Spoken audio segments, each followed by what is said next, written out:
Hello আমার মিষ্টি মিষ্টি বন্ধুরা, তোমাদের জন্য দেখো একটা মিষ্টি রেসিপি নিয়ে এসেছি যেটার নাম হচ্ছে ব্রেড কাস্টার্ড অথবা মালাই কাস্টার্ড রোল। ব্রেড রোল যে কোনো নামে বলতে পারো, ভীষণ টেস্টি হয়। আমার ছেলে মেয়েরা তো এটার জন্য একদম পাগল, বলবে মাম্মি আবার একটু বানিয়ে দাও না ব্রেড কাস্টার্ড। ব্রেড রোল তৈরি করার জন্য একটা প্যানের মধ্যে অল্প পরিমাণে দুধ দিয়েছি, হাফ কাপের মতো। আর এই যে দেখতে পাচ্ছ, এটা হচ্ছে মালাই, অর্থাৎ আমার বাসায় একটুখানি অল্পখানি দুধ ছিল, সেটা ফেটে গিয়েছিল।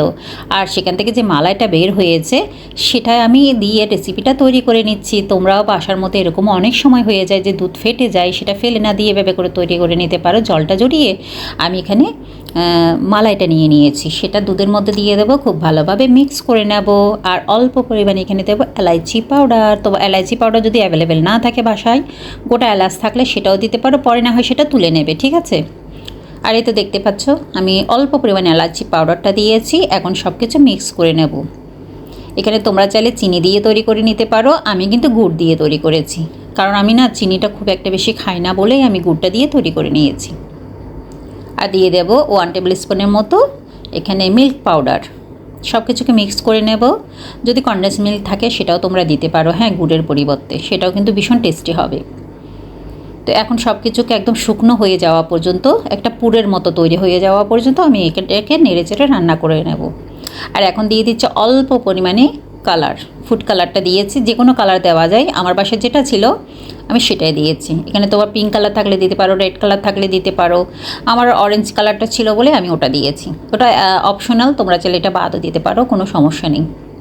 দেখতে পাচ্ছ এটা যখন শুকিয়ে গেছে মিষ্টি একটা কালার চলে এসছে। এটা এখন আমি ঠান্ডা করতে রেখে দেবো সাইডে। এখন বাকি কাজটুকু আমি করে নেবো এটা ঠান্ডা হতে হতে। আবারও দেখতে পাচ্ছ একটা ফ্রাই প্যান বসিয়ে দিয়েছি।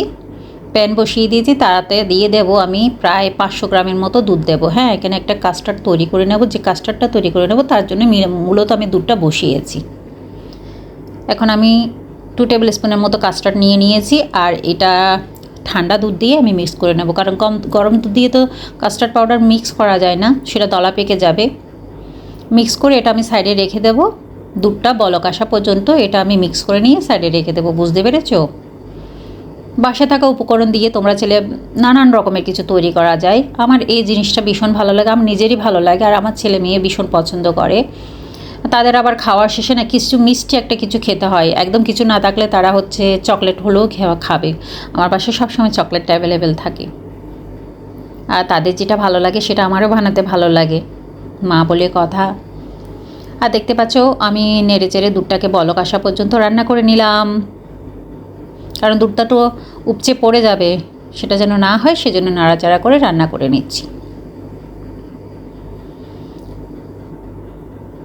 আর পাউরুটি দিয়ে এত সুন্দর রেসিপি তৈরি করা হয়, সেটা কিন্তু আমি যদি নিজে না বানাতাম তাহলে কখনোই বুঝতে পারতাম না। এটা নানানভাবে তৈরি করা যায়, সেটা হচ্ছে রাউন্ড শেপ দিয়েও তৈরি করা যায়, আবার গোল গোল করে কেটেও তৈরি করা যায়।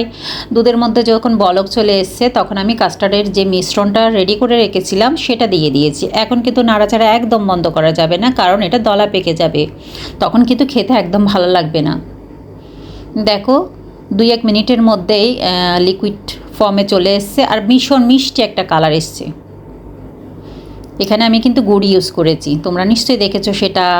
তোমরা গুড়ের পরিবর্তে চিনি ইউজ করতে পারো, কোনো সমস্যা নেই।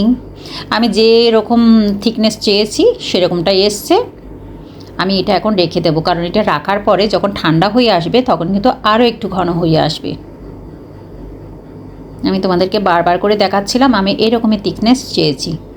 আর দেখতে পাচ্ছি এখানে অনেকগুলো ব্রেড আমি নিয়ে নিয়েছি, যতটুকু আমি বানাবো ততটুকু অনুযায়ী নিয়ে নিয়েছি। এখন একটা বেলুনির সাহায্যে ব্রেডগুলোকে এভাবে বেলে নেব, তাহলে কি হবে বলো তো, রোল করতে আমার সুবিধা হবে, আর ব্রেডের সাইজগুলো বড় হয়ে যাবে। কারণ রোল করতে যদি না পারো তাহলে এটা বানিয়ে কোনো লাভ নেই। তো এই জন্য একটু বেলুনি দিয়ে বেললে সুন্দর করে পাতলা হয়ে যাবে। দেখতে পাচ্ছ কত সুন্দর পাতলা হয়ে গেছে। এখন আমি রোল তৈরি করে নেব। সবকটা এভাবে করে বেলে নিয়েছি।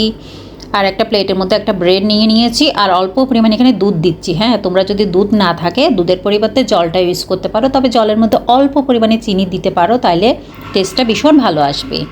আর এভাবে একটু চামচ দিয়ে চেপে চেপে দিলাম, কেন বলো তো, ব্রেডটা যাতে দুধটা একদম অ্যাবজর্ব করে নেয় আর ব্রেডটা একটু নরম হয়ে আসে। এখন যে পুরটা তৈরি করে রেখেছিলাম সেটা এখানে দিয়ে দেবো, অল্প পরিমাণে দেবো, তারপরে রোল করে নেব। আশা করি তোমরা বুঝতে পেরেছো আমি কি তৈরি করতে চাচ্ছি। একদমই সহজ রেসিপি আর বাসায় থাকা উপকরণ দিয়ে তোমরা তৈরি করতে পারো। অবশ্যই আশা করি একবার ট্রাই করবে। যদি বাচ্চারা খেতে চায় অবশ্যই ট্রাই করবে। এটা বাচ্চা বুড়ো জোয়ান কেউ বাদ যাবে না, সবাই ভীষণ পছন্দ করে।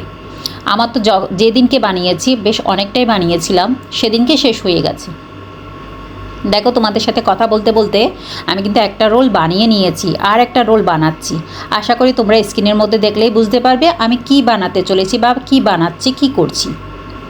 এভাবে বোটে বোটে একটু হাতে চাপ দিয়ে তোমরা বোটে বোটে তৈরি করে নিয়ে যাবে, তাহলে হয়ে যাবে রোল।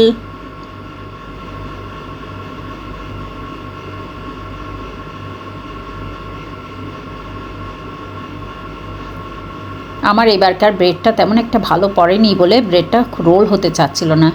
কারণ আমার যে ব্রেডটা এনেছে সেটা হচ্ছে আটার ব্রেড ছিল। যদি ময়দা দিয়ে ব্রেড তৈরি করা হতো তাহলে সেই ব্রেডটা দিয়ে রোল তৈরি করতে ভীষণ সুবিধা হয়। তোমরা এই জিনিসটা মাথায় রেখো। হ্যাঁ, দেখতে পাচ্ছ আমি খুব সুন্দর করে রোলগুলো তৈরি করে নিয়েছি। আর যেরকম ব্রেড হোক না কেন, জাস্ট রোল করতে পারলেই হলো। এখন সব কটা রোল সিরিয়ালি বসিয়ে দিয়ে একটা প্লেটের মধ্যে, যে প্লেটটাতে আমি সার্ভ করবো সেটাতে দিয়ে উপর থেকে যে লিকুইডটা তৈরি করে রেখেছিলাম কাস্টার্ডের, সেটা দিয়ে দিচ্ছি। দিয়ে কিছুটা ডেকোরেশন তো অবশ্যই করতে হবে, নাহলে দেখতে সুন্দর লাগবে বলো তো। অল্প পরিমাণে আমি এখানে কিশমিশ বসিয়ে দিয়েছি, আর অল্প পরিমাণে আমি বাদাম কুচি দিয়ে দেবো এখানে, যাতে আরও বেশি টেস্টটা ভালো হয় আর দেখতেও ভীষণ সুন্দর লাগে। শোকের সৌন্দর্য তো আসল বলো, তারপরে তো মুখের খাবারের স্বাদটা নিতে পারবো আমরা। এভাবে করে একবার বানিয়ে দেখবে, ভীষণ ভালো লাগবে, সবারই ভীষণ ভালো লাগবে। আমি একদম 100% গ্যারান্টি দিয়ে বলতে পারি। আর আমার রেসিপি যদি তোমাদের ভালো লেগে থাকে, যারা নতুন আসবে আমার চ্যানেলটা সাবস্ক্রাইব করে নিও। আমার যদি ভিডিও ভালো লাগে থাকে অবশ্যই লাইক কমেন্ট করে পাশে থেকো। আর যারা পুরনো বন্ধু তারা তো অবশ্যই আমার ভিডিওটা দেখে সুন্দর সুন্দর কমেন্ট করে আমাকে খুশি করে দেবে, আমি জানি। তাহলে আজকের রেসিপিটা তোমাদের কেমন লাগলো সেটা অবশ্যই জানাবে। কেউ যদি এই রেসিপিটা ফলো করে বানিয়ে থাকো তাহলে অবশ্যই আমাকে কমেন্ট করে জানাবে। বুঝতে পেরেছো? অনেক অনেক ভালোবাসা তোমাদেরকে। সবসময় এভাবে আমার পাশে থেকো, তোমাদেরকে অনেক অনেক ভালোবাসা। আর আবারও বলবো, ভালোবাসা দেবে, ভালোবাসা পাবে আমার কাছ থেকে। তোমাদেরকে ভীষণ ভালোবাসা আর সুন্দর সুন্দর কমেন্টের অপেক্ষায় থাকবো। তাহলে আবার কোনো নতুন রেসিপি নিয়ে খুব তাড়াতাড়ি দেখা হবে।